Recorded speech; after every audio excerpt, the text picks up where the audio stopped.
Since we've just been recording for the last 20 minutes. Well, I didn't want to get up. Yeah. It's still red, right? Yeah, it's still red. Okay. What's up, everyone? What's going on? What episode is this? 30? So we skipped one, remember? And that was why we were off. We're still off. So what episode are we on? I think 35. Yeah, I think 35. And if we're wrong, it's Alex's fault. You heard it here first. Wait, where are the mic stands? Oh, I wanted to just hold it. Did you want a mic stand? They actually help with the... Oh, the noise? Yeah. Oh, here. Hold on, everyone. We're going to start the episode with the fucking production meeting. Would it be an episode? Talk amongst yourself, listener, for a moment. Would it be an episode of Friendship Simulator if we didn't have a production meeting? All right, if we didn't prepare beforehand. Pardon the noise, guys. What's up, everyone? This is episode 35 of Friendship Simulator. Wait, it's still going to be... Oh, my God.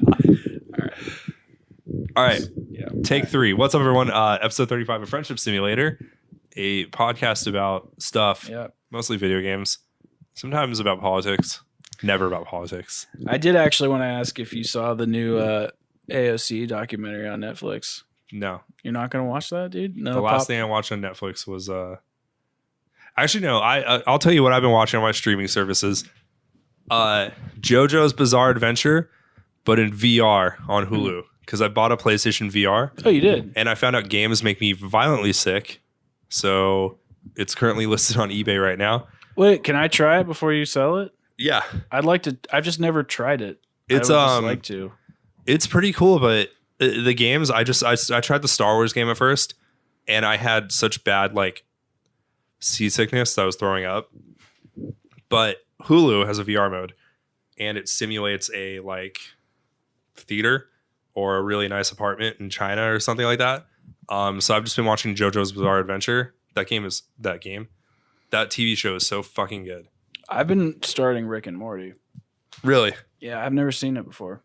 You should watch JoJo. It's so stupid, but it's so fabulously homosexual at the same time, but it's not meant to be. It's just So the guy that draws the original manga, I think his background was fashion art.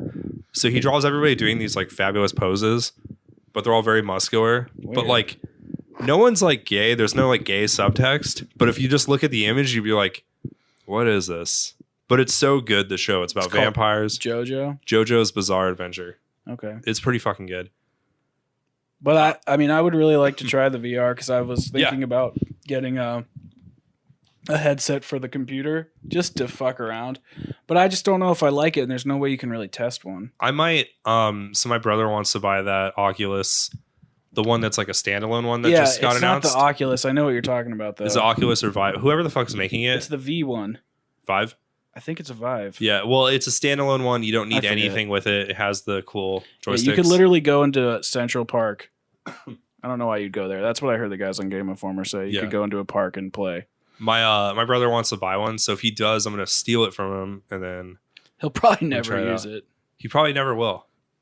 Your brother seems like that guy that would just be like, "Yeah, I really want this $2,000 thing," and then be like, "All right, that's cool." And set it down and then it's "Hey, do you want a faster iPad that's better for drawing?" No, I like my iPad. It's good. It's but it's fucking broken. Whatever. God damn, dude, I cannot remember what I wanted to talk about. All right, well, interesting. This week we're gonna be talking about the Sonic movie. Yes, ProJared being the gamer of the month, and we watched a movie, not together, but we're going to talk about a good old fashioned movie called Mortal Kombat. It came out in 1995. Dun, dun, dun, dun, dun, dun, dun. I didn't know the song came from that. I didn't. I thought the song came from the game, but I didn't know the song was written for the movie. Oh, okay. I didn't either. So, but it's just someone did some research. I know. I actually did a lot of research on stats and stuff. So we'll do all that at the end. Let's get into Sonic first. Did you watch the trailer? Oh, I did. What did you think about it? I've seen all the memes and everything. Okay, to be honest, the movie itself, it doesn't look great, but it doesn't look.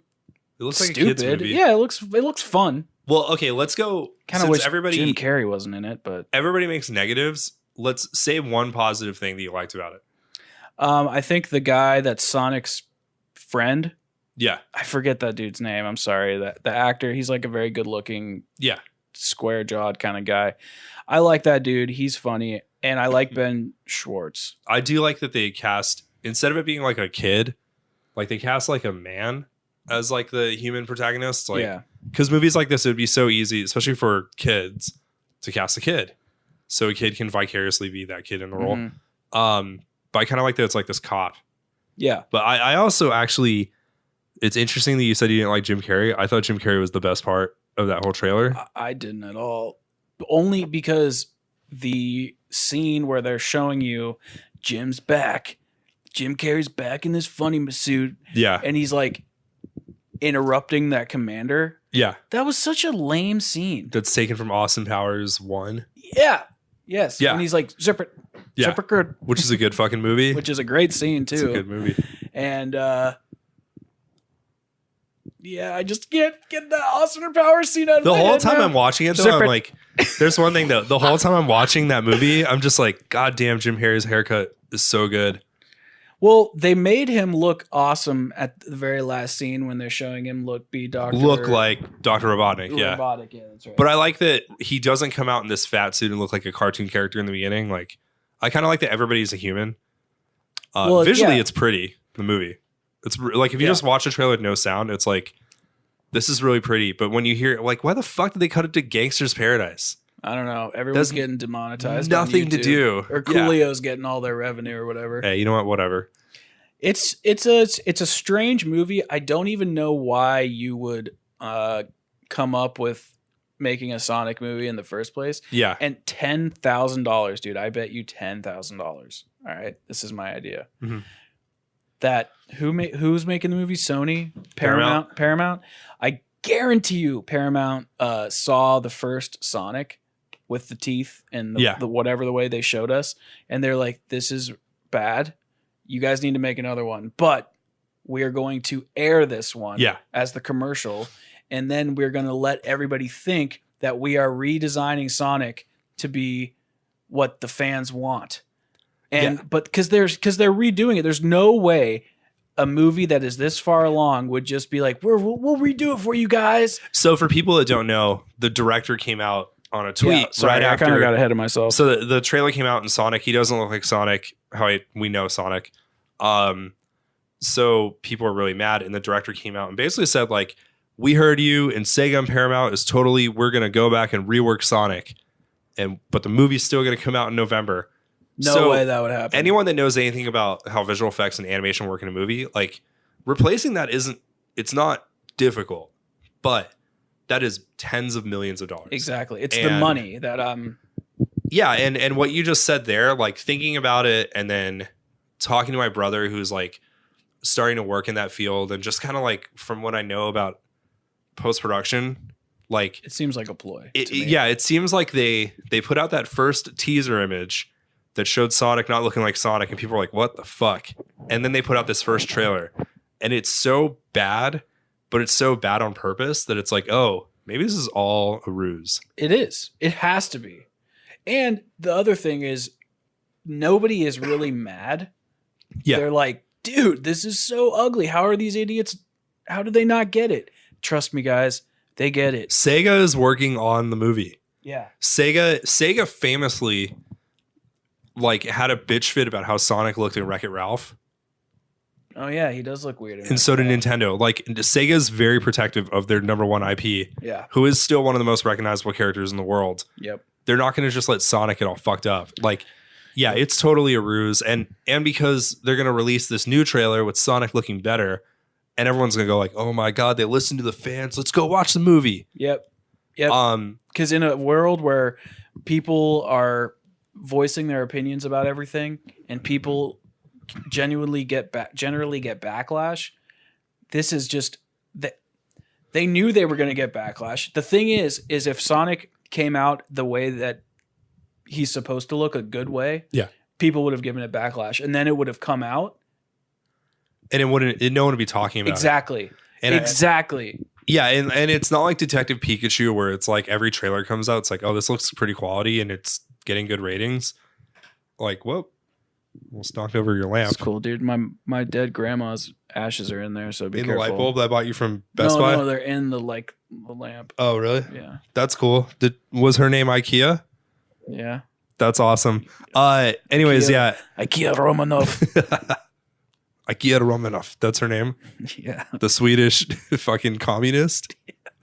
My grandma's from Germany for all of those who know. Well, that's cool. I'm sure she had a great job in the 40s. Yeah. So. Whoa, dude. Whoa. Can I clear the record for that really quick? My grandparents were actually in camps after the war. I don't know why, but they were actually in camps and they escaped and came to America. Anyway, continue. Anyways, hold on, I gotta clear my throat. So Nick's clearing his throat right now. But I think you're totally right. Sonic, it's just a ruse, and because we're still talking about it now, and like think about it this way: they put out that trailer at peak Avengers Endgame, and Pokemon movies coming out. Like, it's suicide to put your movie trailer out against arguably the biggest movie ever, and then the return of Pokemon. Actually, I wanted to talk about Endgame. Can we talk about it a little bit? Sure. It's been out for the Russo brothers said you're allowed to spoil it now. They did? Yeah. Well, also the new Spider-Man trailer literally spoils it. That's a good point. I'd rather we don't spoil stuff. I'm not gonna Nothing big. I'm not gonna go straight out spoil stuff. I just want to talk about the movie itself. Okay. So, have we covered Sonic? Are you good? Yeah, I'm good with Sonic. I think it's a ruse. I think I'm not going to go to theaters and see Sonic, but I will watch it. I might go to a theater and see it. I don't know. Like, I'm going to go see Detective Pikachu this weekend. Is that out now? It comes out in 10 minutes. Oh. Yeah. Because it's Thursday. Yep. It is, isn't it? So, all right. I don't want to spend a whole lot of time on Endgame because I don't care about comics. Quite literally everyone's seen it too. That's also true. Let me preface this by saying I have only seen, including Endgame and Infinity War, I have only seen 5 Marvel movies. Okay. And they're the first Hulk with Edward Norton. Jesus. That was so long ago. Then I saw. You never saw Iron Man 1? No. Oh, that's actually a good movie. I saw about the war economy. Both Ant-Mans. Okay. And these two. Holy and I saw part of Civil War. Part of it. So you never saw Guardians of the Galaxy? I think I saw part of the first one. I feel like of all people, you would actually really like those movies because they are not like the normal ones. They're parts in Infinity War. I've seen the first one. I've seen the first Guardians. How they're just assholes in Infinity War and Endgame. Yeah. It's just that for all of their movies. No. And it's so you're good. Right. The first one was pretty good. The second one's pretty good too. Second one's kind of sad. So I just want to go out on a limb here. When I saw, this is going to sound crazy, but just go with me. Mm-hmm. When I see stuff like Star Wars and in Marvel movies, I'm not a big fan, so I look at them almost standalone. Okay. Which is a good thing and a bad thing depending on your perspective. Yeah. From the fans' perspective, it's not good because then I'm missing out on all of the context and the buildup. Can I interject really quick? Go ahead. Did you see Endgame as a standalone, or did you know this is part 2? I knew it was because it directly begins. Right. I knew it was part 2, and I watched Infinity War by myself, and I was really surprised at how much I liked it. It's a fucking good movie. You're embarrassing me in front of the wizards. When The Last Jedi came out, yeah, I thought it was really good, and apparently all the fans hated it. Yeah, you're. I remember asking you, you're like, "Oh, that was pretty good." I hated the first one. I was like mad at you for a moment. I was like, "Are you fucking kidding me?" I know. As a standalone movie, I didn't think it was that bad. I did not like Endgame. Mm-hmm. I did not like it at all. I thought, and I was actually listening to some other reviews, and a lot of people, not a lot of people, but a couple people are arguing the same things I'm arguing. Thanos' character is completely different. Yeah, I did not like that about Thanos. I don't like that he's the big bad. Thor? I get the because in the fat joke is funny for 5 minutes. So the thing with Thor is that you really had to have seen Ragnarok, because in this first Thor movie, he's like this triumphant asshole who's really like has bravado, and then he gets kind of knocked down a peg. And the second one, he becomes like the hero again. And then every movie from that, he's always getting knocked down a peg because he's like a god, and these are all humans. And then Ragnarok, it's him getting the shit kicked out of him by Hulk and his sister. And then it's like, then you go into this movie and it's like, oh, he really fucked up because he thought he was going to come back and be the hero. And like, it makes more sense that he would be this alcoholic, like loser. But if you don't see all that stuff, I can see how that just kind of like whooshes over your head and you're like, oh, cool. So the really hot guy got fat. It's not, Did you like the Fortnite part at least? Yes, that was that funny. Part was funny. That was it though. That is all it should have been. Yeah, Thor's biggest problem was it Noob Master 16? Yeah, he's addicted to Fortnite and booze and pizza, and he's like cussing little kids out.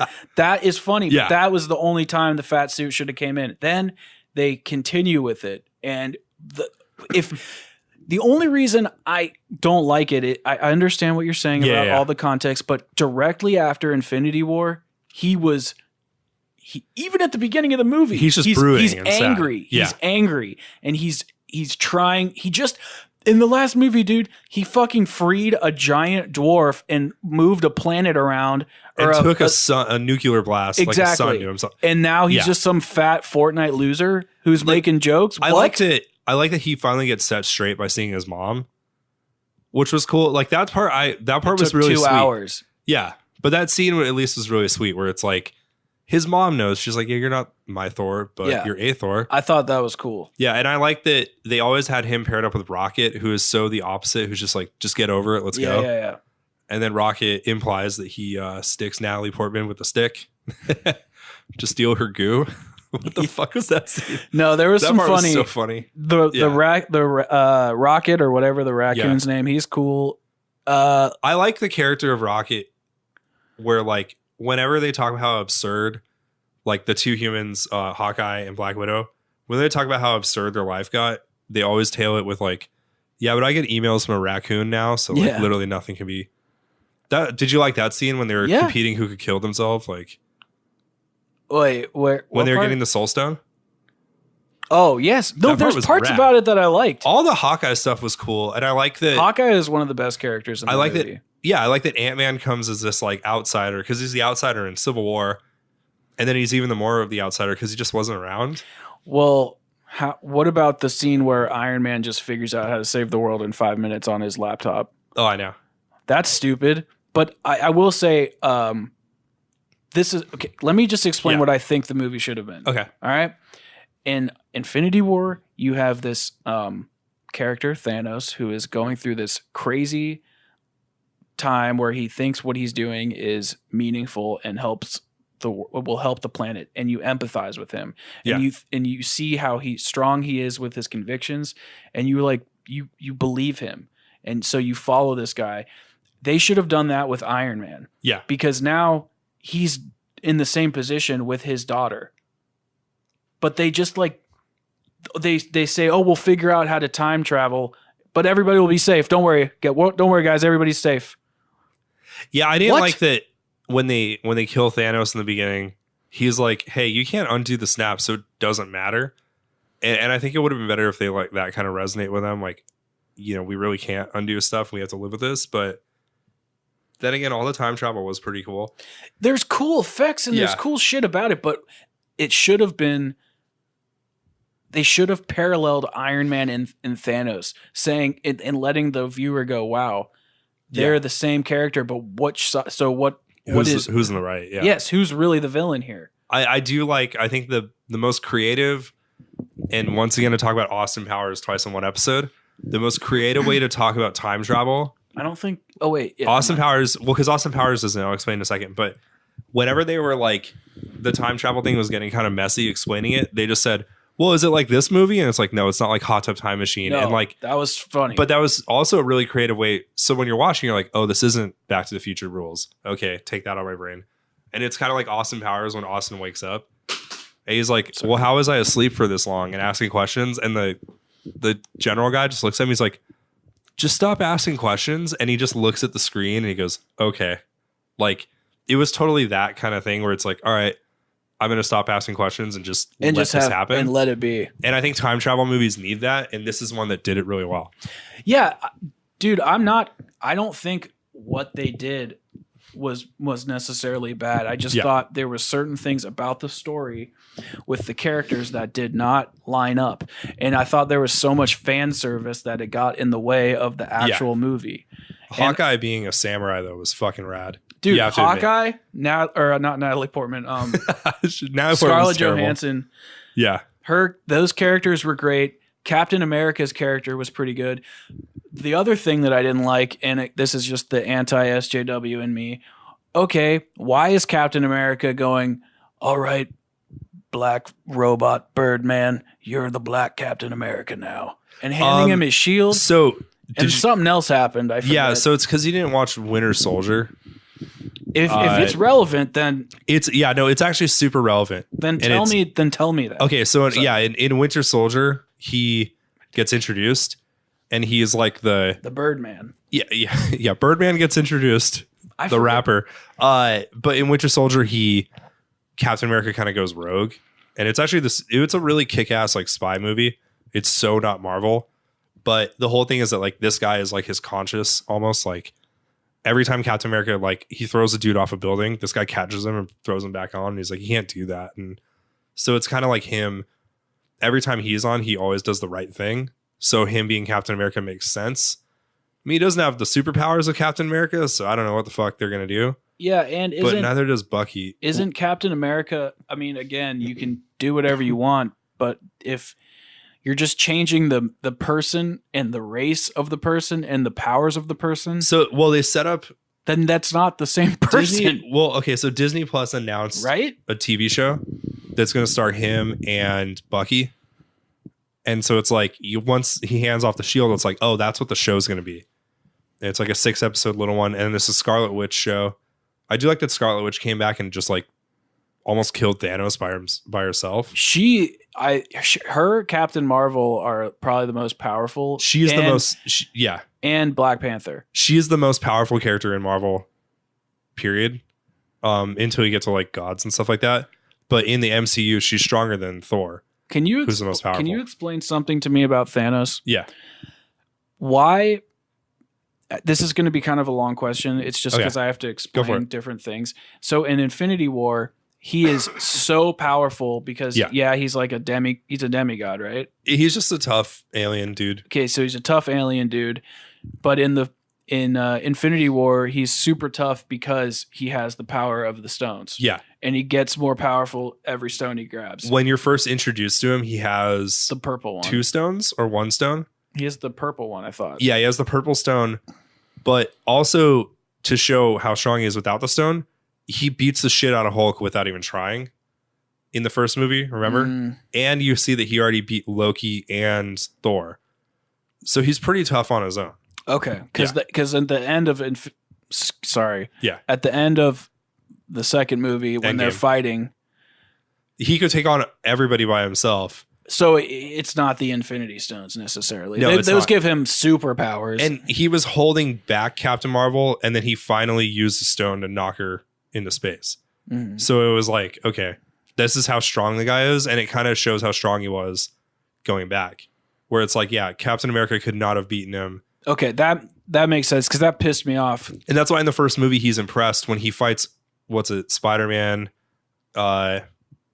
the Guardians, Captain America, Doctor Strange all at once, and Tony Stark ends up cutting him, and he's like, oh, all that for a drop of blood. Like he's impressed that someone actually hurt him. Like that's why, because he's just that powerful. And his character, I'm sorry, I'm just pointing out all these things that don't make sense. In the fucking first movie, he wants to help for world domination, or not, excuse me. He wants a cold to herd, basically. Yes, he wants to help the people because he cares so much. But in this movie, he wants to just kill the Avengers. Well, it's because he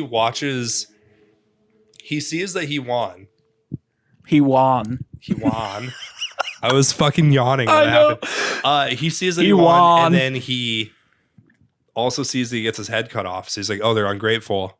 Well, I'm just going to destroy Earth because they're the ones that get in the way of his master plan. Okay. So, and that's why they had that line where he's like, I've done this to thousands of planets. Yes, that's what I'm saying. And this is the only time it's personal. And it's because he knows that without them there, he'll get his goal.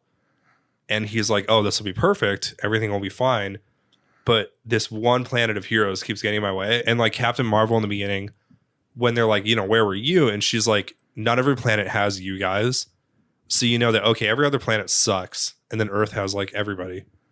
So that's why Thanos takes it personally. So where does Captain Marvel's movie take place? The 90s. On Earth? Yeah. And then she goes to space to go deal with literally everything else.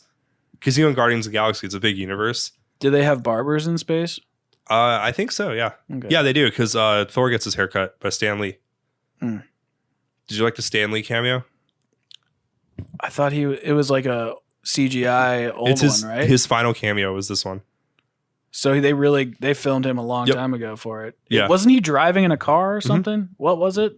He was driving in a car in the 70s and he goes like, hey, make peace, not war. Oh, because it was when he's got like some hot girl in the car with him. When Captain America and okay. I like that 70s part where they're like, that was probably the best beatnik scene. Hair, the guy with the beatnik beard, and that was probably the best scene in the whole movie, I think.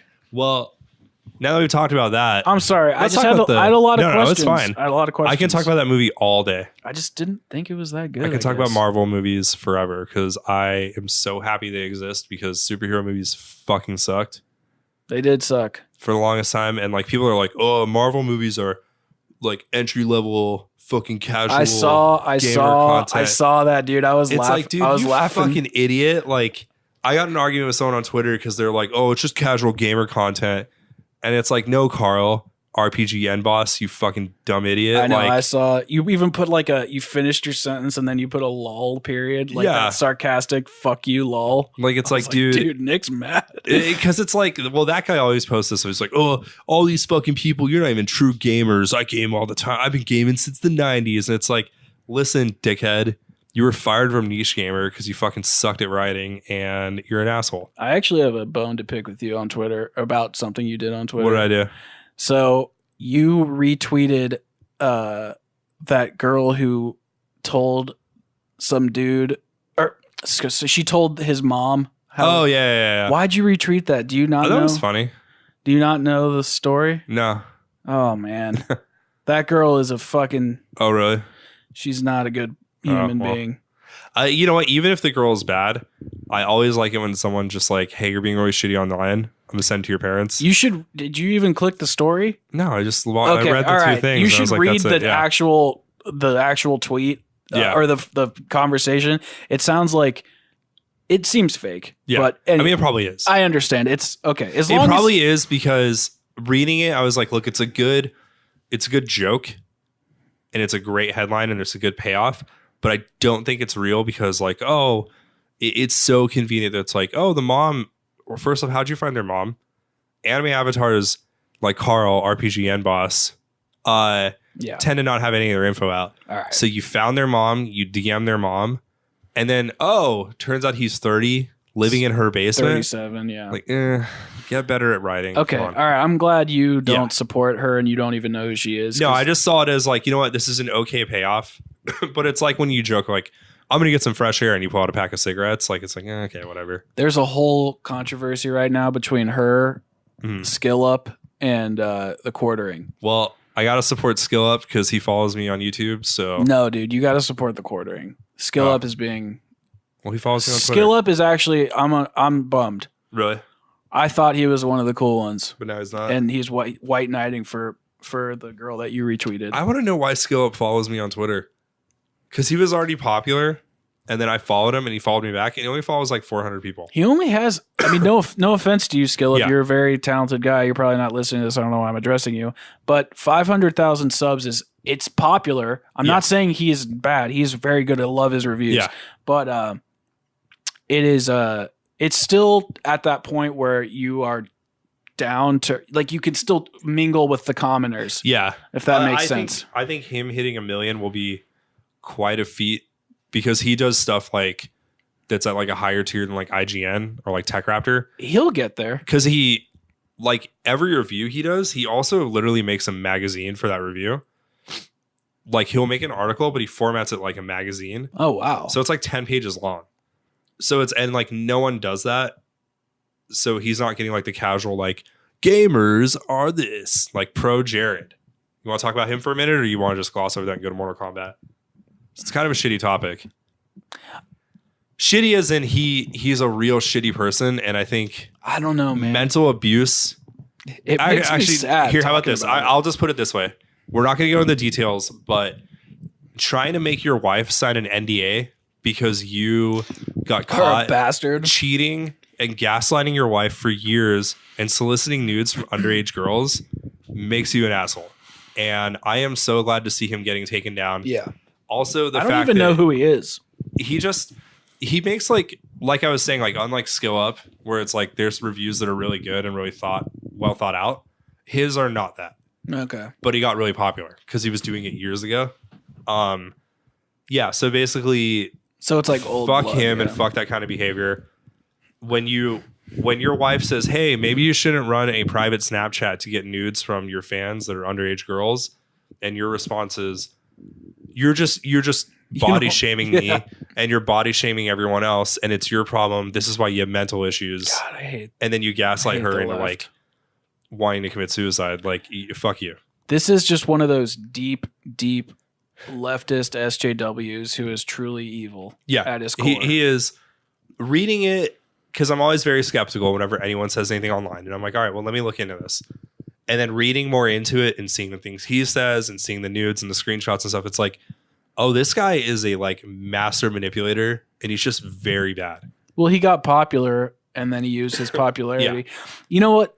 It's like when Tiger Woods, it happened to him in a sense. I don't blame the guys for failing at temptation. Yeah.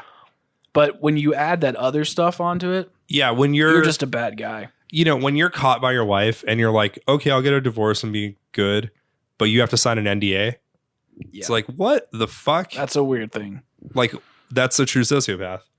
I mean, honestly, dude. Also, he looks like a fucking skeleton not bird. Attractive. Yeah, that's the thing too. It's like, look, ladies, if you're gonna solicit nudes from a famous guy, make sure they're fucking hot. Or what are you doing? If they're what is this? He's like a solid. His dick's not even that big. It's a dick. Yeah, I looked at it. I'm like, okay, well, maybe because I saw just the nudes of his body, and I'm like, first off, this dude has zero muscle tone. Like, I don't know what is going on, but he's not fat at all either. He's just a stick. He looks like an Adventure Time character when they take off their shirt, where it's like, oh, okay, it's cartoon. But I was like, you know what? Maybe he's packing some heat. Maybe he's got a hammer down there. Usually skinny dudes do. Yeah, I was expecting like a 10 to 12 inch dick. Nothing. And and he doesn't shave, so the hair goes up to his stomach. It's like, dude, what the fuck? It's disgusting. Yeah, he's not good looking. He's just horny as fuck. He's vile and disgusting on the inside. And he's a fucking turn off on the outside. And no, he's not like a hot twink or anything. He's just like gross. He looks, like when you were friends with that skinny dude in high school, and you're just waiting for him to grow up so he would look like an adult. Yeah, he hasn't done that. Yeah, he looks like a skinny high school boy. And don't get me wrong, dude. I'm all about emotionally manipulating women and cheating on them and stealing their good years. So you said stealing their YouTube account. No, stealing their good years so that they can't get pregnant in their later 30s. But once you dip into the underage pool, I'm out of there. Well, it's not like he. That's a joke, everybody. Yeah, I figured that was a joke. It's not like he's like, oh, hey, I wasn't in love and fell to temptation or something like that. It's like, oh no, he's been fucking this girl who was his wife's best friend. That part I didn't know. In air quotes, who is a known like mental health advocate on Twitch. Yeah, none of them are. None of them are. It's just because their shit's just like, you should be positive about your body. Oh, okay. That's it. Speaking of it's just anyways, ProJared, fuck you. You're gamer of the week. Yeah, well, you're worse than Philip Mewson. He is actually. I want to, but you're not as bad as that dude that killed his wife for the Xbox. That's true. That's also that guy's true. worse. But I want to wait until this develops a little more because all this news just broke today. Yeah, and then I think we can talk about it. But yeah, I think let's wait for a little bit. Speaking of cheating and like sexual things that don't involve your girlfriend, Mortal Kombat. We're getting into Mortal Kombat in a second. Into that movie. But a lot of, yes, cheating on your girlfriend's bad. Yes, watching porn is bad. But I think a lot of women expect men to oogle at women in public. And I think women expect their man to watch porn. But you know what drives my girlfriend crazy? When you look at video game women? No, when I watch ASMR. Yeah, because it's fucking weird. I don't blame her. No, she thinks that I'm doing it because of sexual stuff. Well, to be fair, a lot of guys do it for a weird sexual thing, but it's just like it took me a long time to not. You have a good haircut, by the way. I've been meaning to. Oh, thank you. Yeah, thank you. Looks good. I like your haircut too. You finally are doing the slick back. Yeah, it's looking. Yeah, well, it's finally like able to do that. Yeah. Anyways, back to ASMR. I got sick of it. It's just because it would when it's not when you when you freshly shower and you don't put product in there and then it falls. Oh yeah, you look like the goddamn hillside strangler when I got out of the shower. I was just annoyed with it, but you'll get annoyed with it eventually. But it looks good on you. Yeah, I don't like when I don't do my hair and I wake up and I look like the BTK killer. But yeah. Anyways, let's go to Mortal Kombat. Wait, you didn't finish your thought about ASMR being creepy. It's just I can see why someone's annoyed, but also because like do you just fucking blast it in the house? Like no, how do you consume your ASMR? I'll play video games and I'll listen to podcasts and video game reviews and then I'll just leave it on and it'll just play and I have headphones on. I like it. Do you realize how absurd this sounds? No. Well, you're playing Call of Duty and you're just listening to like. No, okay, first of all, I don't listen to the weird mouth sounds. Okay. I don't like that. I like it if they're just talking. Okay. Or I like it if they're making like sounds with objects on the mic. The only ASMR video I genuinely enjoyed was this guy unpacking old products. I don't mind it. I don't. Oh, that's cool. I don't listen to it. When I first discovered it, I listened to it all the time, but then I won't. Yeah. In my girlfriend's defense, I don't like listening to male ASMR people because I think women are better at it because they have this nurturing, caretaking kind of attitude. Unobjectively, because I've listened to both, and the male ones is just kind of it's weird. It is a little weird, unless or it's like in this kind of instructor way, and it doesn't. It doesn't feel natural. It doesn't feel natural. Yeah. And I thought it was sexual for a while. I don't feel that way anymore. No. But when I left one up one time and it was like ASMR, there's this cranial nerve exam popular. It's like very popular. Like pretend you're at the doctor. And it was up on my screen and I just paused it and like didn't watch it for days. And Jenna was like on the computer and there's this like girl staring at her on the screen like with a fucking stethoscope and Jenna's like, why are you fucking watching this creepy ass you're ASMR? Some sort of sex criminal with you. Yeah, she probably does, but it's weird because she'll be like, oh yeah, you can watch 8 fucking groupie gangbang porn come on my tits shit, but then I watch an ASMR video after I work like super late and I'm tired and I want to relax and it's on in the background. I'm not even really watching it. She thinks that I'm creepy. I'm sorry. I'm still just thinking about you sitting like you've got like all the RGB lights on and you're just like, you're like, time to play some motherfucking zombies. And you put it on, but you hear no gunshots and no violence. You just hear like, oh my God. That's pretty funny. Yeah. I honestly don't. I'm grinding for dark matter. So when I hear the same goddamn thing over and over and over and over, you're just making this worse. When I'm grinding for something, I don't want to hear the same shit over and over and over. I need ASMR when I grind for dark matter. Think of that sentence. I don't blame Jenna anymore. No, it's not. You can blame me for it being weird. I'm not against that. No, it's fine. We all. I just think it's funny that she thinks that is worse than porn. Yeah, I mean, I talk to my rabbit, so all right. You tackle your rabbit? I said I talk to. I talk to my cat. Every time I come home, I go, "Hey, rabbit." I do the same thing to my cat, but I scream at him. Like I'm like, well, Kano! Well, had I not looked down, you probably wouldn't have a cat anymore when I went to the bathroom today. That's true. So I almost killed him. Speaking of killing and fatalities, Mortal Kombat the movie. We watched it. We're going to talk about it for a bit. Speaking of ASMR. So going into Mortal Kombat really quick. This movie, it's the one that came out in 1995. Not Annihilation. I don't know. Which is the second one that came out in 97. Yeah, I've never seen that one. It's fucking sucks. I started watching that one by accident first. And then Googled it and I'm like, wait, this isn't the right movie. You want to start off by acknowledging that my cat's named after one of the characters? Oh my God. Did you even think of that when you were watching it? I thought your cat's name was Kato. No, it's Kano. I named him after that guy, but not after the movie, after the game. Yeah, no. Wow. You never know. This all makes sense now. Yeah. For the longest time, I've always been like, what a weird fucking name for a cat. No, it's Kano. Oh, wow. No wonder you're excited to do this movie. Yeah, I like this movie. Yeah, so real quick, it came out in 1995, and it was actually seen until Detective Pikachu as one of the only good gaming movies. It's not. It's like a 6. Yeah, it's not a bad movie, but it's also. I mean, it's not good though. It's not like it's not Endgame. It's not. I actually. It's not Iron Man. I disagree. After the movie was over, I was like, "This was better than Endgame." It's not John Wick.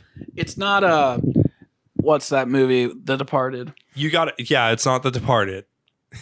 You got to do this when you're watching the movie. You have to know that this was made in 1994, and it's very much.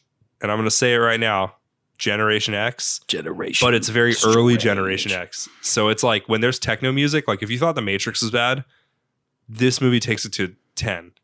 Do you want to just start and just kind of lead us into this? Yeah, so let's just start with something funny. So the beginning scene is Shang Tsung. Hold on, wait, let me interrupt you. The beginning scene is the Mortal Kombat theme.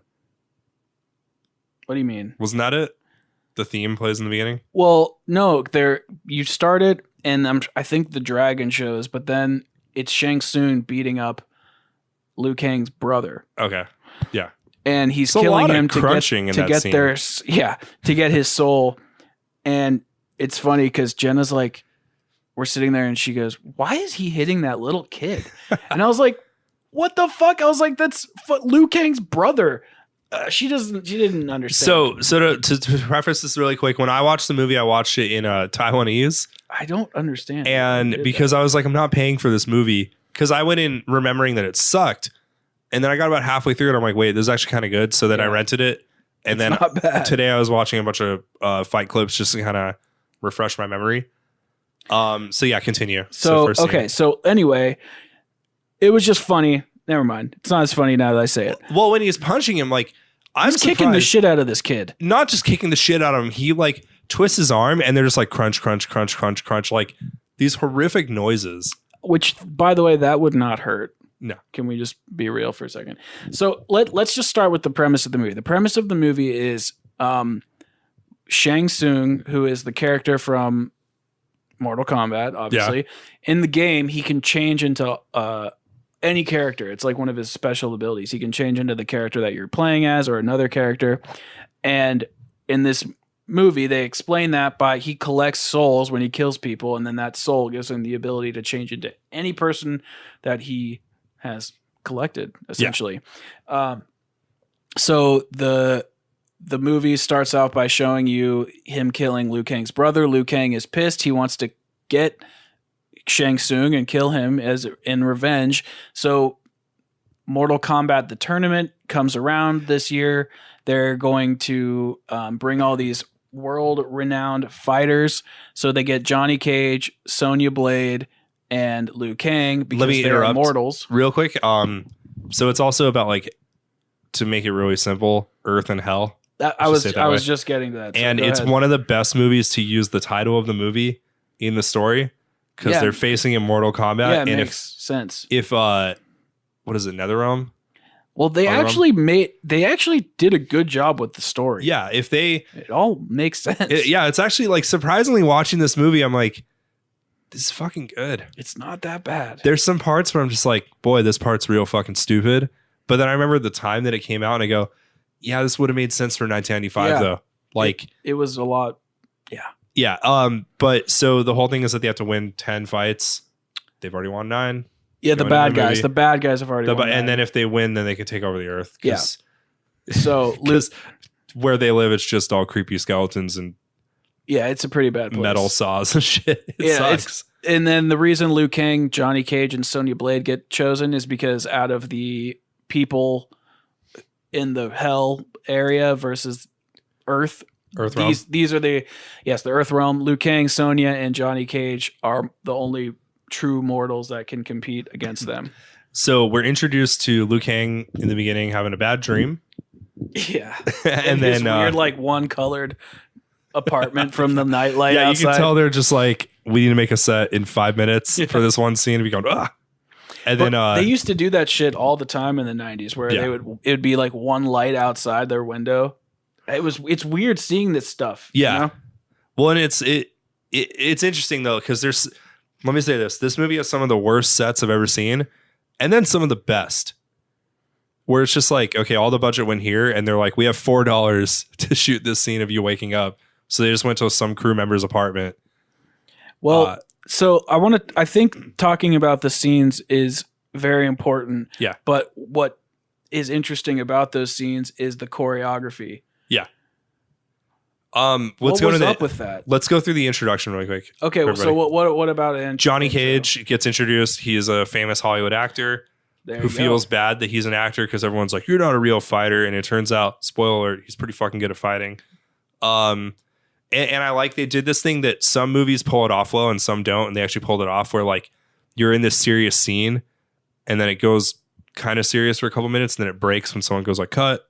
And then it's like, oh yeah, it was just a movie we're watching. Oh yeah, that's actually what I was going to bring up is the choreography in Johnny Cage's opening fight scene is so bad. Yeah. And I was talking to Jenna about this while we were watching the movie, and I kept saying the fighting is so slow. Mm-hmm. And nowadays we're so used to these fast cuts and the camera will be like on the fists and all this shit. And the way they shot it, you literally see them doing the stunts. So some filmmaking thing here, like, you know, in Saving Private Ryan, how everything's really jittery in the beginning. Yeah. That's like a relatively newer thing. Yeah. And it's called cranking up the shutter speed on your camera.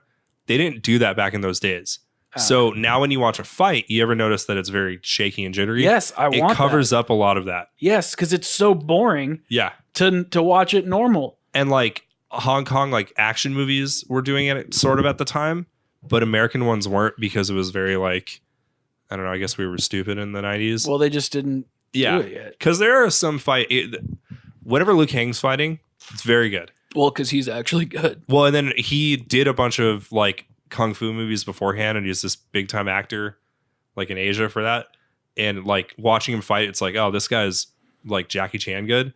But then whenever Sonya Blade fights, holy shit. She's just doing like the Kia. She clotheslines a guy and just puts her hand out. And then this guy just like clumsily is like, bloop, bloop, bloop, bloop, bloop, blah. So there's a lot of those fights where it's like, it's fucking rad. Like Reptile fighting Liu Kang. Super cool. That and the Shang Tsung fight are the best choreographed. No, the Scorpion Johnny Cage one's pretty good. Yeah. Scorpion Johnny Cage is probably the best fight in the whole movie. Yeah. Because Johnny Cage also is just a smartass. Anyways, kind of nice. Back to the plot. Shit, there was actually something I wanted. Sonya Blade's introduced. So before we get into Sonya Blade, well, actually, it is Sonya Blade who I want to talk about. Yeah. Did you notice anything about her? Did you notice anything about the actress? No. Nothing. Nothing struck a chord inside of your growing up soul. No. Nothing Madison Billy-esque. I never watched Billy Madison. What? I watched the end. Well, that's the teacher from Billy Madison. Okay, for half a second I thought you were going to say it was Melissa Joan Hart. And I'm like, holy shit. No, it's the greatest movie ever made. It's Billy Madison's teacher, the one he falls in love with. And God damn it, Nick. I'll have to watch Billy Madison now. And then you'll be like, Sonya Blade. Sonya Blade. Anyway, Sonya gets introduced, and she is an FBI or some SWAT team bitch. Yeah, like I'm the she's just part of like the special forces, and no one's ever like the special forces of what? You don't know, but she's after Kano, who is the worst character in the whole goddamn movie. It's so bad. Kano, I guess, is half human, half robot, or I don't even know what he is. So a fun fact about that, they actually changed the character of Kano because of that movie. So every depiction of him after is based on that movie. Oh. Yeah. Same with Johnny Cage. I thought he had he had the eye. Yeah. But then I thought he had a metal arm too. Well, it's his no, you're thinking of Jax with the metal arms. Has the metal arms? Okay. So his accent and everything comes from that movie. I looked up a lot of like trivia for this movie because I was like, well, it would be kind of fun. I was looking for how it failed, but it fucking didn't. No, it has like a 6.5 out of 10 rating, which is totally fair. Grip of money. But yeah, so the characters beforehand they actually redesigned them after the popularity of this movie. And one thing they did is that they would show kids the characters, the costumes, and the sets before they started shooting in pre-production. They found kids from local arcades and were like, hey, can you just come and like see if this works? And those kids would come and be like, this looks good, but in the game it's like this. And they would design it to how kids wanted to see it. Cool. Not how game developers wanted to see it. which is really cool. I wonder if Paramount and Sega are taking a page out of this old like, school techie book. Yeah, they're like, we Googled Sonic and we saw the hentai and Sonic is now going to be an adult film. You know, somebody made a CGI version of Sonic the way he should look. It looks really good, actually. Yeah. Did you see it? Yeah, and then I saw also a bunch of sex comics with the new Sonic. Well, it's just because Sonic's legs are so long. Anyway, too muscular. So, unlike Johnny Cage. So we have all the characters introduced. They get invited to Mortal Kombat. They're on a rickety boat. Everybody changes their outfits and their kind of style to get ready for, to fight for Earthrealm. Johnny Cage just dresses like a 90s dad. Dude, when Johnny Cage is on the boat and he has all his suitcases and he just falls into the water, dude, I still laugh just like I did when I was 8. So it's so 90s where we look at Johnny Cage now and I'm like, what a fucking dork. But I'm sure in 95, he was cool as people fuck. are like, dude, this is the coolest fucking guy. Did you know Gucci still makes those bags? Like that style, that design? Really? Or whatever. It's like the G and the C with the tan and the lines. Yeah. Huh. It's ugly. I don't like it. Of course, Johnny Cage read it. But did you laugh when he fell into the water? Dude, I laughed so many times in this movie that I was like, what? Like and then he punches Goro in the balls. I want to talk about that scene when we get to it because I have a lot to say about that. Here's I'm kind of confused because I wrote down stuff that was just stupid in the movie. I think that's fine. We can just do that and then just talk about the fights because the story. So the plot. We pretty much said it. Here's the plot: the good guys win at the end. Yeah, cool. Well, and then the giant CGI samurai guy comes in the sky. Can we talk about Raiden's laugh? What the fuck? God, his laugh sucked. I feel like all the Asian characters really got the fucking short stick on this one because it's just like, dude, Raiden. Oh man, Raiden was weird. Like Johnny Cage's acting is pretty good, but then all the Asian characters just like, boy. I think Sonya's acting was pretty good. Yeah, minus the sticking the arm. Minus out. some of her fucking fight. Her fighting was her gymnastics, especially when she flips over Kano. What's with everyone flipping in this movie? There's something about the 90s. Everyone flipped, but they shoot it so terribly that it looks so slow and obvious that there was a scene where Liu Kang and Princess Kitana.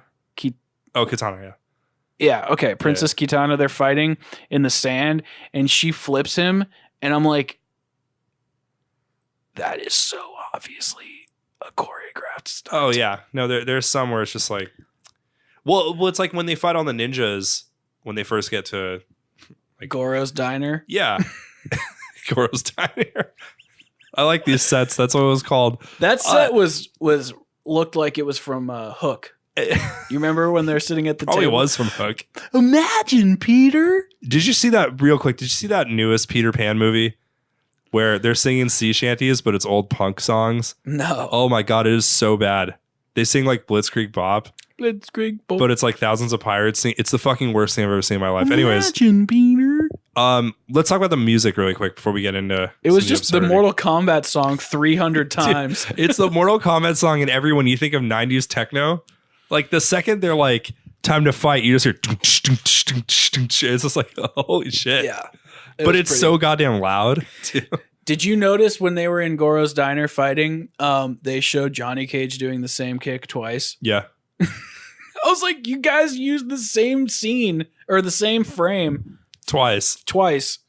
Really? You think that 20 or 30-year-old us wouldn't notice that? Anyway.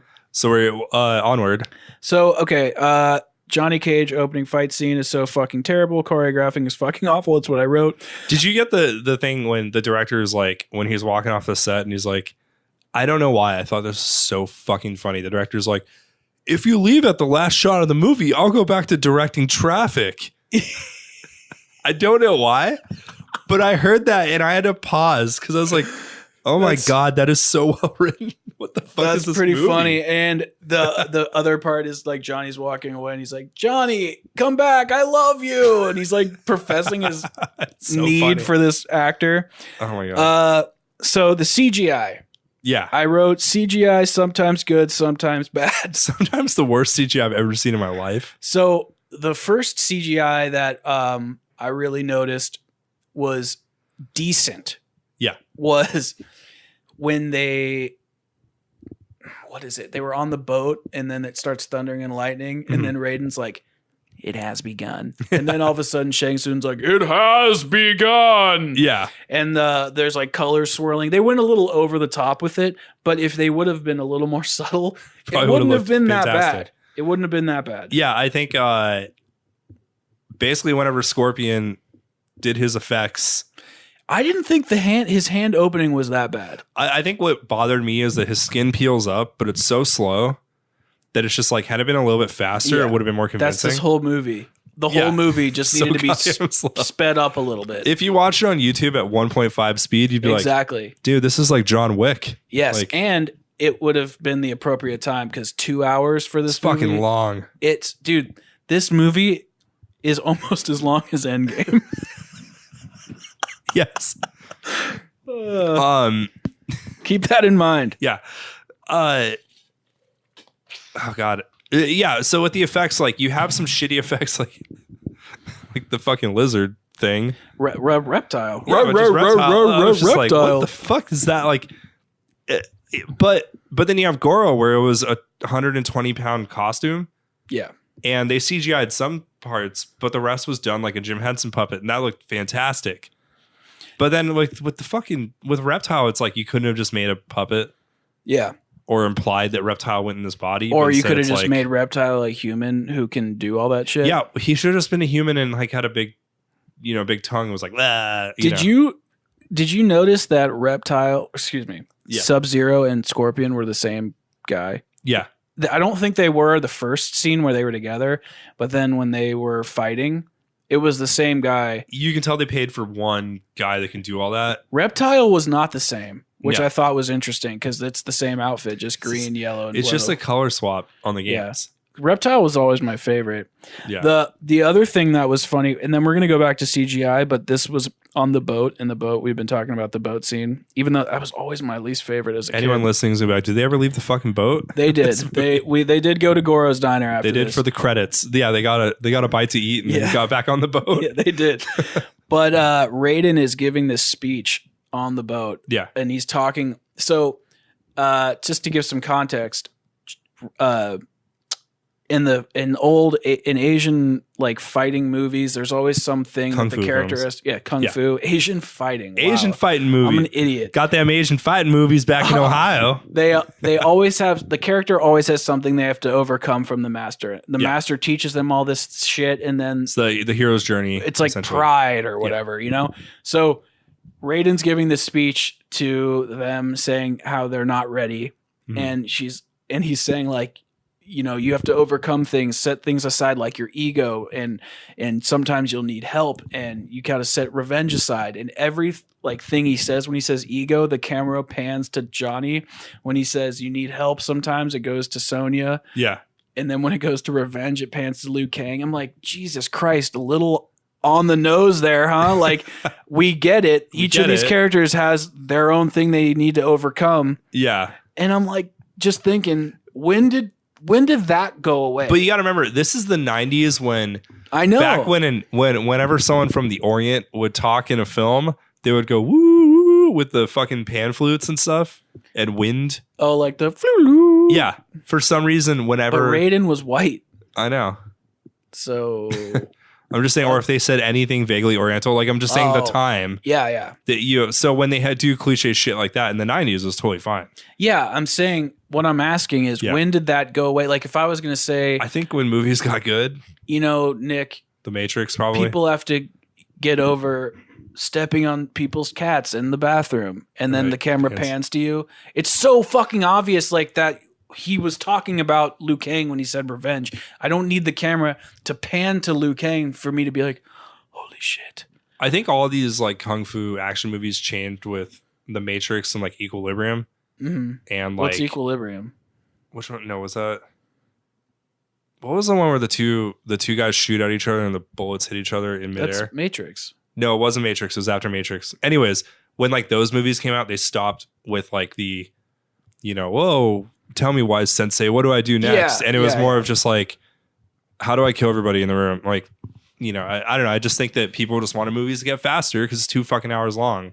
I mean, if a movie's 2 hours long, that's okay. Yeah. But these scenes were just, they dragged on, and if they just cut the fat a little bit, it would have been so much less hokey, and I could have maybe even taken it seriously. I think that's the best way to put it. This movie's fun but hokey. Yeah. All right, so let's So CGI, my God, the fight scenes are trash and slow. They used real moves from the game. Oh, that's something I thought was cool. I love that your notes are that. I should probably read some of my notes because I actually took some. Some of the things I thought were awesome is they used real moves from the fucking video game. They did. When Johnny Cage is going to kick Scorpion in the forest, that little like fade kick. Yeah. That's a real move. When Liu Kang is kicking Reptile in the head, and he's like in the air, like juggling. That's from the game too. That was one that I was watching. I'm like, oh my God. Yeah. They actually they were pretty good about that. And then the blast at the end. Mm-hmm. They did Liu Kang's blast for Shang Tsung. I wrote CGI aged like milk, but at the time it may have been mind blowing. I don't know. I was probably like 10. No, you were 6. 6. Yeah. And what about when the souls would die from the characters and they would go into Shang Tsung?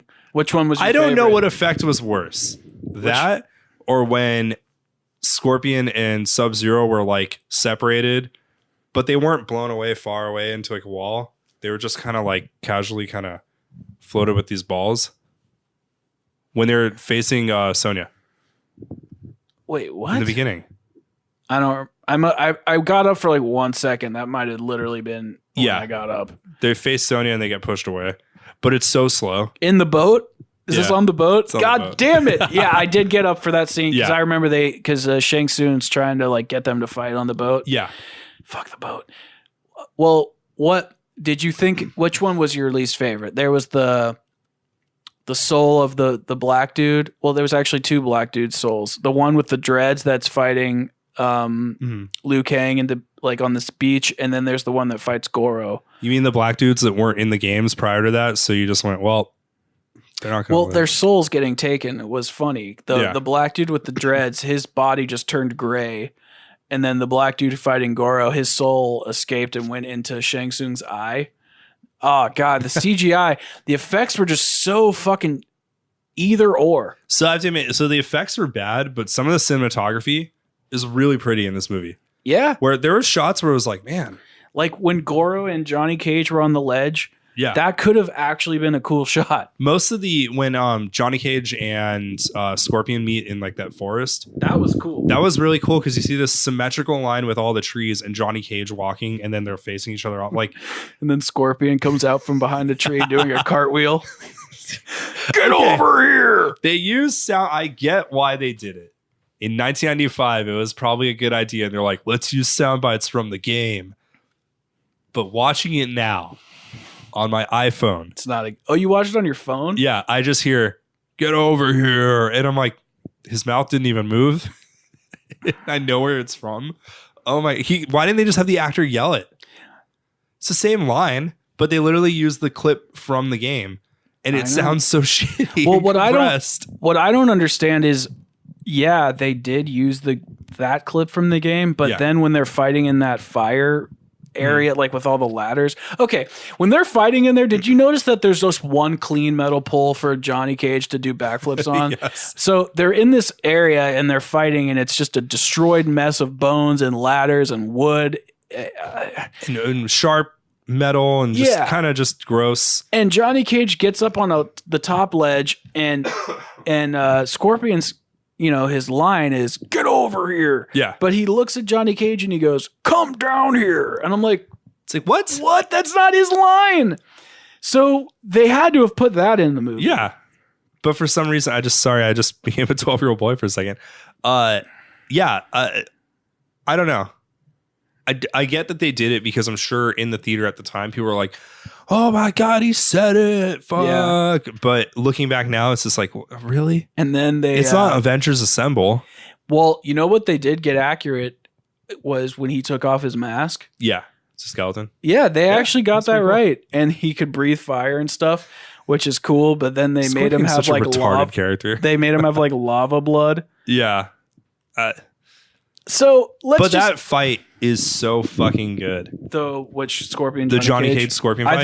I think that and the Reptile Liu Kang are my favorite. Those are the two best fights in the whole thing. I like Reptile Liu Kang. There is this like Jackie Chan kind of nod, and it's in a cool room.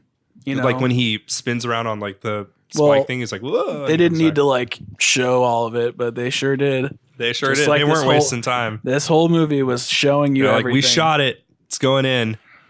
All right, let me tell you my notes really quick here. I got positives. The fights are pretty great. Visually it's shot really well. Theme song's amazing. Negatives, dick punch. Let's talk about that fight. The dick punch. Oh, fight. yeah. So there's something. Do you want? I'll let you preface that fight really quick. Johnny Cage. Johnny Cage. So basically, Goro is the four-armed character from the game, and he is essentially one under Shang Tsung, and everybody has to get through him in order to fight Shang Tsung. Mm-hmm. He's really intimidating. He's kind of like the Hulk of this world. Like he just destroys everybody because he has 4 fucking arms. Yeah, the costume that they put the actor on is 120 pounds. It's pretty remarkable. It's pretty gnarly. It's anyway. So Johnny Cage is there. Raiden gives them all a pep talk saying like, you guys got to figure your shit out. It's crunch time. X, Y, and Z generic. Yeah. Johnny Cage has a scene with Sonya on a rock on the beach, and he's like, I have to fucking do what I got to do. And she's like, you're the most selfish son of a bitch I've ever seen. And you're like, what the fuck? Why? So obviously they're going to date at the end, which they do. And Johnny Cage goes up and punches Goro in the fucking nuts. God, that is so good because they face off. Well, first Goro grabs his glasses and breaks them. And then Johnny Cage, it's one of those funny, like the humor of this movie, instead of him like having this epic fight and losing, he's just like splits, dick punch, and then just walks away. And when he walks away, he just goes like, well, he's running away. Yeah. But he like, as he escapes, he talks about how his hand hurts. Mm-hmm. And then when he faces Goro off again at this like cliff, he's luring Goro to this cliff. His plan is to throw him off the cliff. But he goes, those sunglasses cost me $500, asshole. Yeah. $500 in 1995 money is like 12 billion in today's dollars. It's exactly 12 How fucking billion. rich was Johnny Cage? He was a world-renowned actor. He had 17 Gucci bags. That is true. Yeah, I don't know why. I just remember watching that. My autism flared, and I'm just like, $500. Yeah. For fucking sunglasses in the 90s. Holy shit. Yeah. They're expensive. Yeah. But yeah, that dick punch is pretty good. And I do like that Johnny Cage, when he fights, he kind of uses ingenuity because he's clearly outclassed. What did you think of them adding in fatalities? And what did you think of Shang Tsung always going flawless victory? So fatality. that was like, because I was like reading and kind of watching like how they made the movie. That's very much the like, how do we bring this kind of arcade experience to this movie? And they couldn't just have this voice go like, finish him. They should just not. But by having a character do it in the 90s, it was like, oh, this is so cool. You know, because it was for kids. It was rated PG-13. It wasn't R, which are why the fatalities are kind of like, eh. They had a couple of them in there. But they weren't as like brutal as the game was. And you look back and the game's not brutal. But at the time, this was like the moral panic time where people were like, this is the game that's going to make your children kill themselves. Yeah, I know. You know. I'm sure it did. I think those things aged really badly, but also if they weren't in them, I don't think I'd like the movie as much. Yeah. It's a good point. It's just one of those things that like it's just such a product of its time. It's like the Street Fighter movie ending with a still image of them jumping in the air and posing. Like that's so bad and so cheesy. But if I watch it now, every time I see it, I go, yeah. And anytime they'd say something I remembered from a game or did like a move or something, I'd go, all right. Yeah. They did it. It's good, dude. Yeah. It's not a bad movie. Yeah. I'm finding myself, 20 years later going like, oh, they fucking did it. Yeah. They pulled it off. I'm going to go on record and say Mortal Kombat from 1995 is better than Avengers Endgame. Wow. That is my statement. I was going to say Mortal Kombat from 1995 is up there with Blade 2. I think, well, that's a hard one because Blade's pretty fucking good. Here's where we should do. I can't talk. Well, we should wrap this segment up, and I want to I want to know, how do you think Mortal Kombat 11 stands in today's age? Because I honestly think that fighting games are not as good on new generation consoles. I like them on the old shitty consoles. So I would say that, except I think Dragon Ball Fighter Z is the most fun I've had in a fighting game. Well, but it's because that's talking about the mechanics. You like the mechanics of that game. There is something about Marvel vs. Capcom 1 that I go back to, and I'm just like, there's something about these old fighting games that, like, when you're in a menu, it's playing this like fast, like dun, dun, dun, dun, dun, which is the music in the movie. Yeah. Which, now I'm thinking about it, that's the kind of aesthetic they're going for. Like when you're selecting your characters, like dun, dun, dun, dun, dun, dun, dun, and it's always like, in fighting games now they have this like it's like score from luminous. Yeah, and it's like, no, I don't want to hear that. I want to hear, like, when I choose my character, I want to hear choose your character, which Smash Brothers does well. Yeah. Where when you're picking characters, it's just playing this thunderous, triumphant music, and you're like, yeah, time to fuck up Lucina.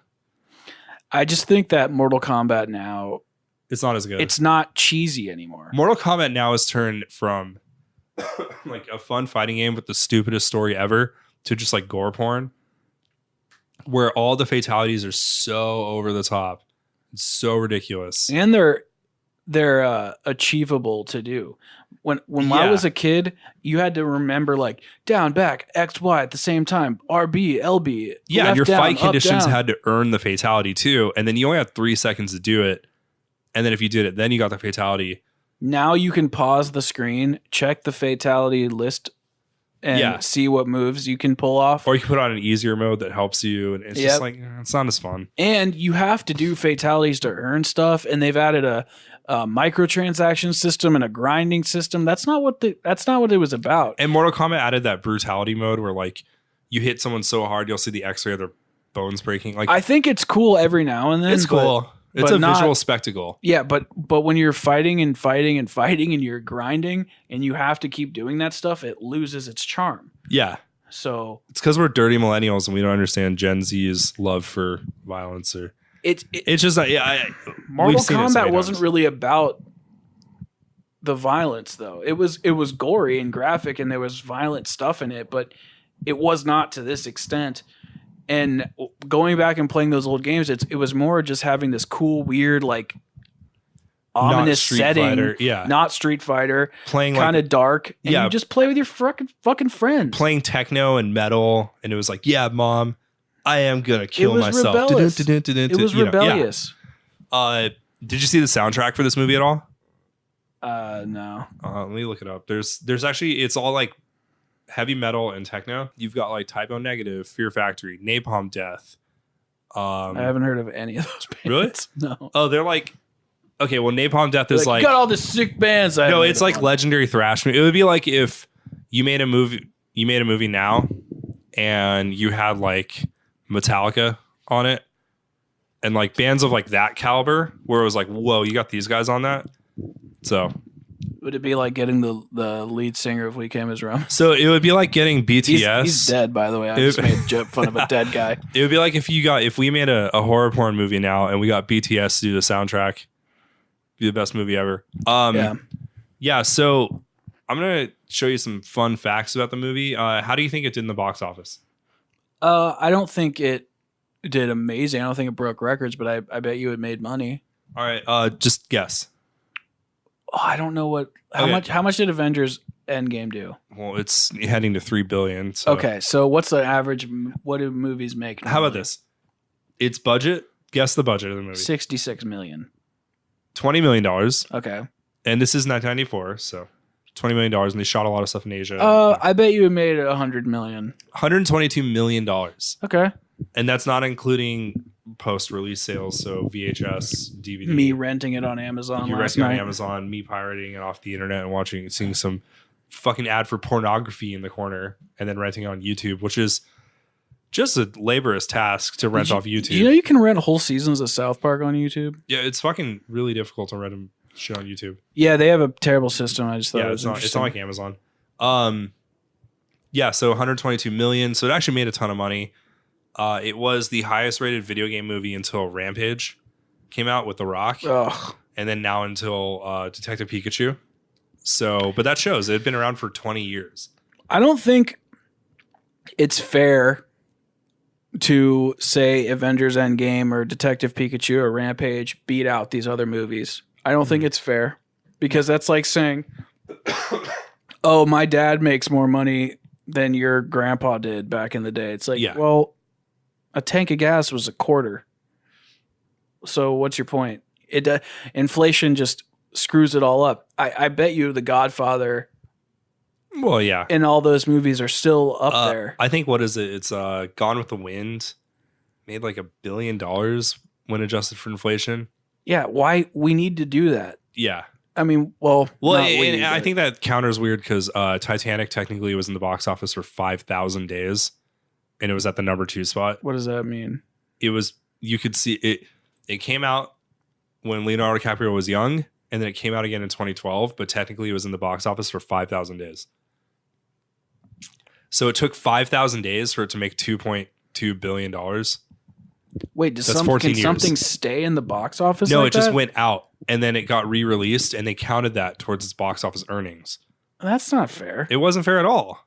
Anyways, so let's just do our last thoughts on that. And then to close this out, I'm going to go over some of the worst rated video game movies of all time. And you're going to choose the next one we watch.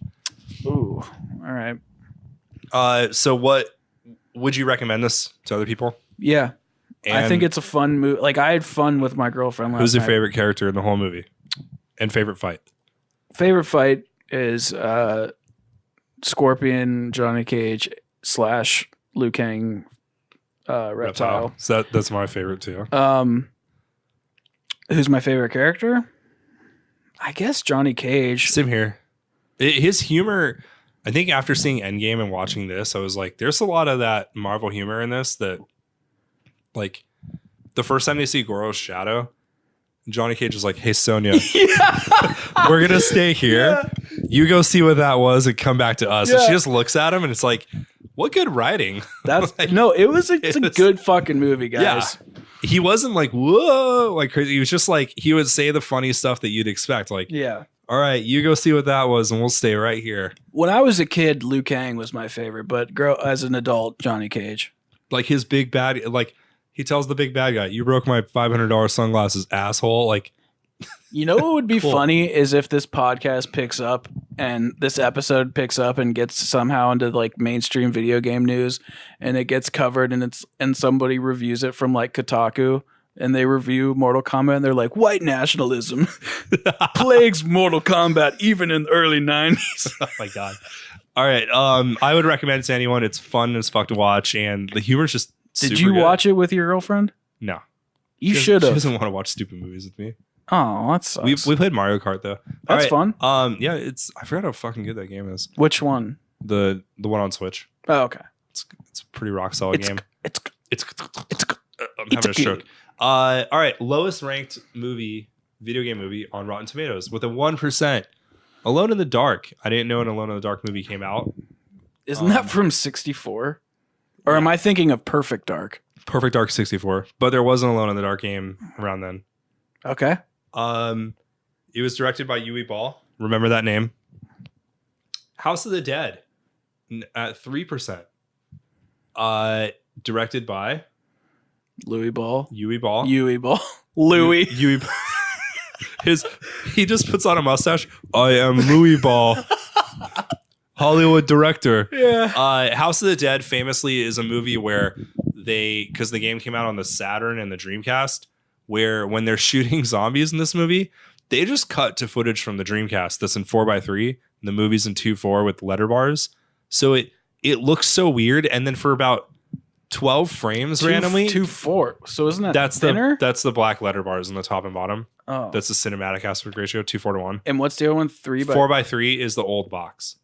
Yeah, I know 4:3 is the box, but 16:9 is the standard one. I know, but I'm trying to think so 2:4 could still play on VHS, but it had the it just had letterboxed. Widescreen was just fit to where. Anyways, so this movie you'd watch it and then it just cut to video game footage from the Dreamcast. It's fucking terrible. I think it should be the next movie we watch because it is horrendous. Unlike Street Fighter, unlike Mortal Kombat, where you're like, hey, that was a fun time. House of the Dead is gonna piss you off so bad. 3%. Mortal Kombat Annihilation, which is the sequel.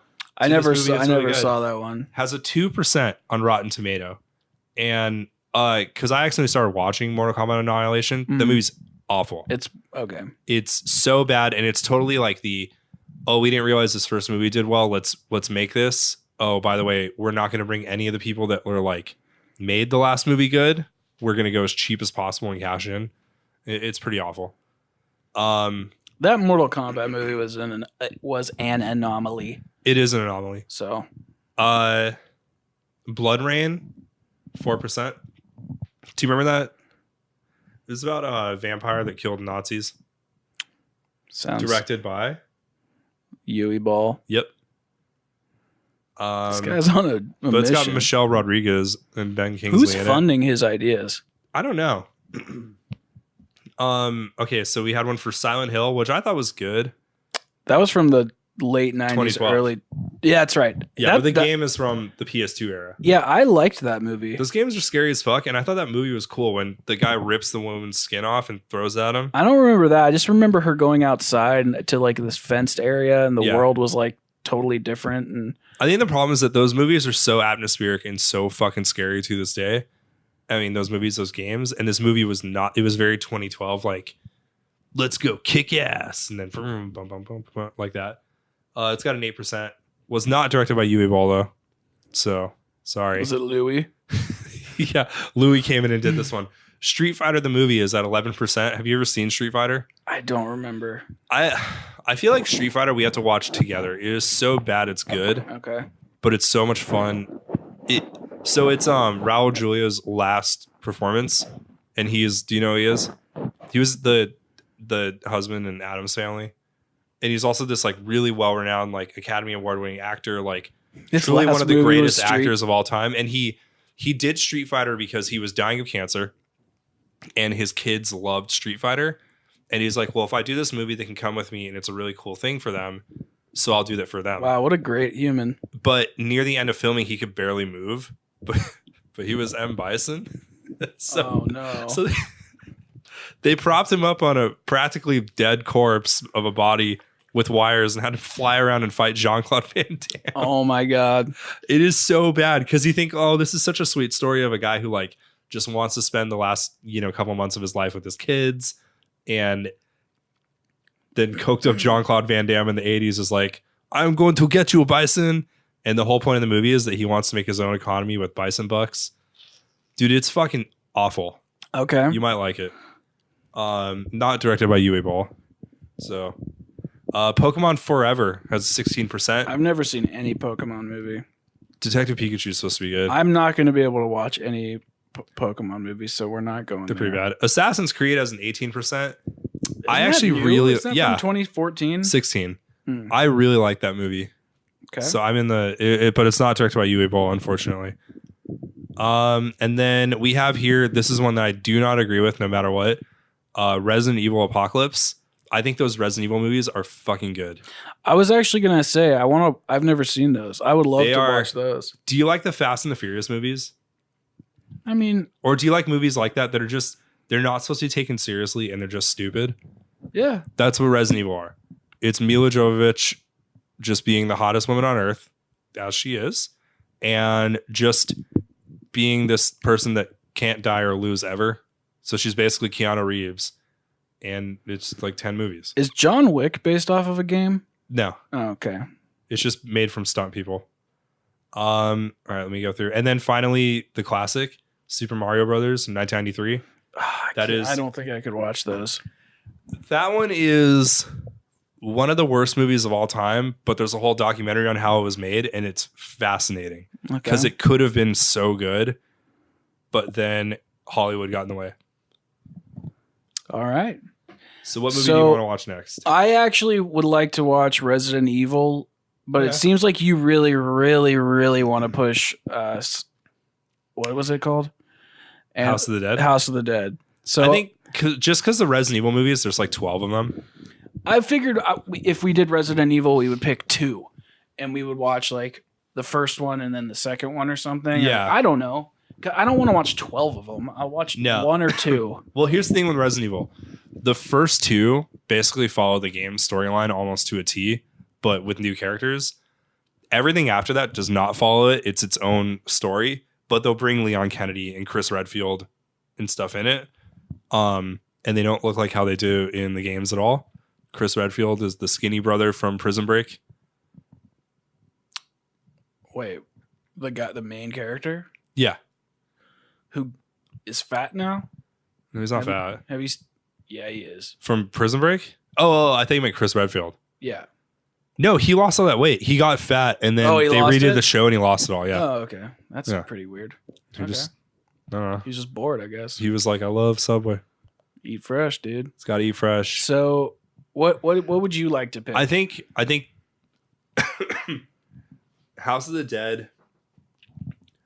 I think since this last movie was so positive, I think House of the Dead would be good because it's short and it's such a piece of shit that it's just bad. Okay, let's do House of the Dead then. All right, cool. Well, you heard it here first, folks.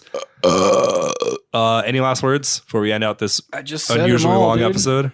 Well, hopefully Nick and I can stick to the schedule. I don't want to confirm on a regular day that the episodes are going to be released, but he and I are meeting every Thursday in the evening, and we're going to try to release them Mondays. Yes? Yeah. Is that what we've talked about? So stay tuned, guys. Monday afternoon.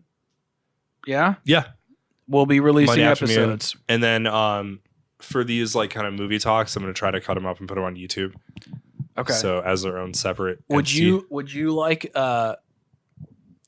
production meeting? No, I just was just thinking. I don't know what I was thinking. Oh, are we going to do this like once a month, movies and stuff? I think we should do a bi-weekly. We do a topic.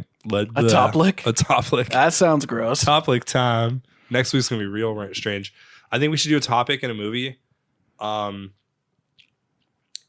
when's E3? That's in like 3 weeks. Mm-hmm. So, well, I mean, I was gonna watch Silent Hill for the next episode. I think we should let's do a movie for now until we can figure out some topics. I think this is a really good idea. Thing, yeah. But the thing that's going to be tricky is we're going to run out of movies, and I'm not watching all 7 Resident Evils. Don't you worry. You know what's worse than these live action movies? The animated movies. I hate animated movies. I like animated shows. Did you see, one last question for you guys, for Nick. Did you see I Hate Everything's Marvel review? Yeah. It was pretty good. It's pretty good. I like it. Okay, guys. All right. Well, we'll see you guys on the next one.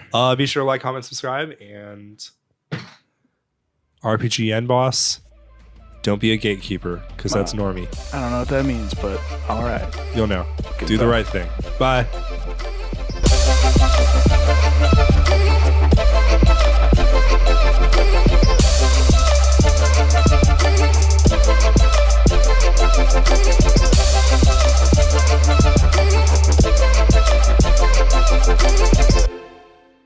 Goodbye.